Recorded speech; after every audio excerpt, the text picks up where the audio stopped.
মানুষের তো একটা হিমালয় সমান প্রত্যাশা ছিল এই সরকারের কাছে। 7 মাস আগেও যে প্রত্যাশা ছিল, কিন্তু যত দিন গেছে প্রত্যাশার পারদটা কিন্তু কমতে কমতে এখন খুবই নিম্নতম পর্যায়ে প্রত্যাশাটা এখন নেমে আসছে। মানুষ বাজারটা নিয়ন্ত্রণ চায়, তার জানমালের হেফাজত চায়, জানমালের নিরাপত্তাটা দেখতে চায়।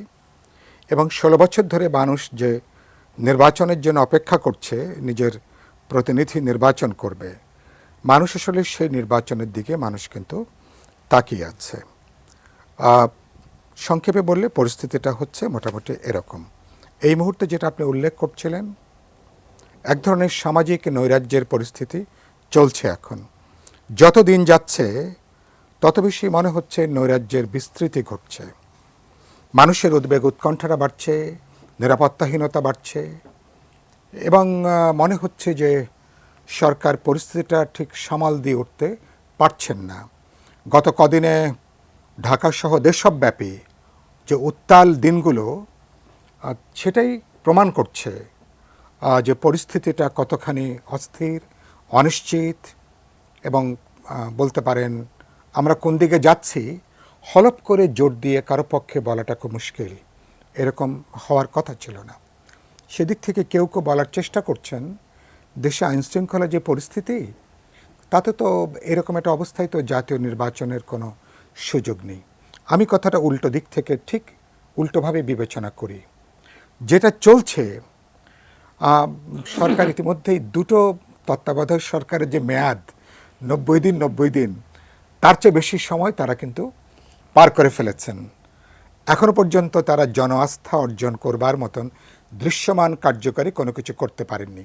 মানুষ দেখছে একদিকে সরকার দুর্বল, এটা আগে থেকে মানুষ দেখে আসছিল।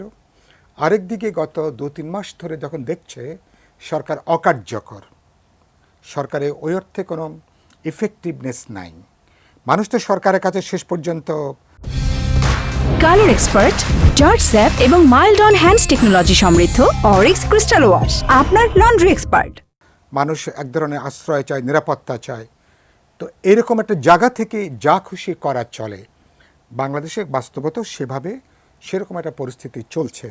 এখন এই অবস্থাতে নির্বাচন যদি অনিশ্চিত হয়ে যায়, আমার আশঙ্কা নৈরাজ্যের আরও বিস্তৃতি ঘটবে।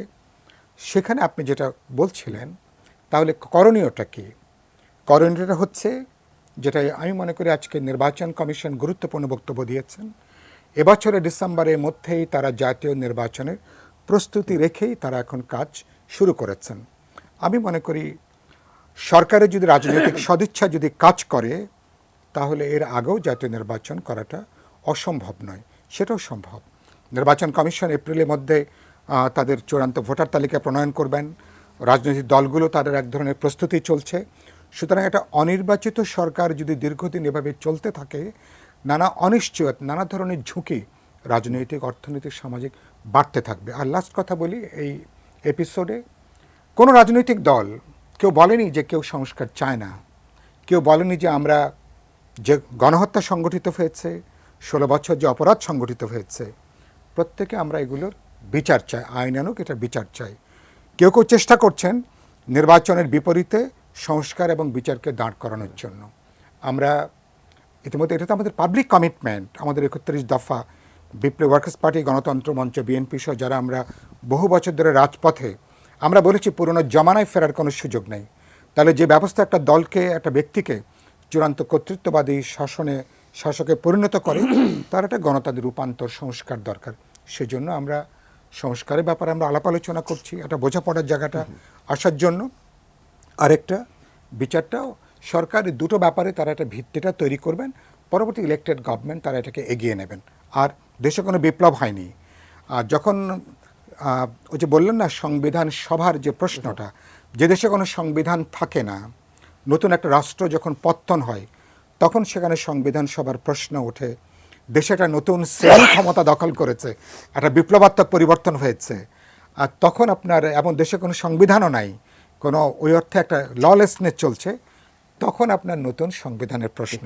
সুতরাং আমরা বিদ্যমান সংবিধানে আছি, আমাদের কমিটমেন্ট আছে।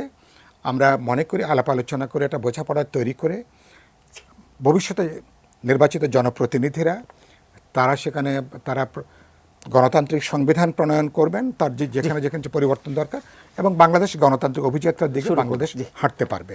এইটুকু আমাদের চাওয়া।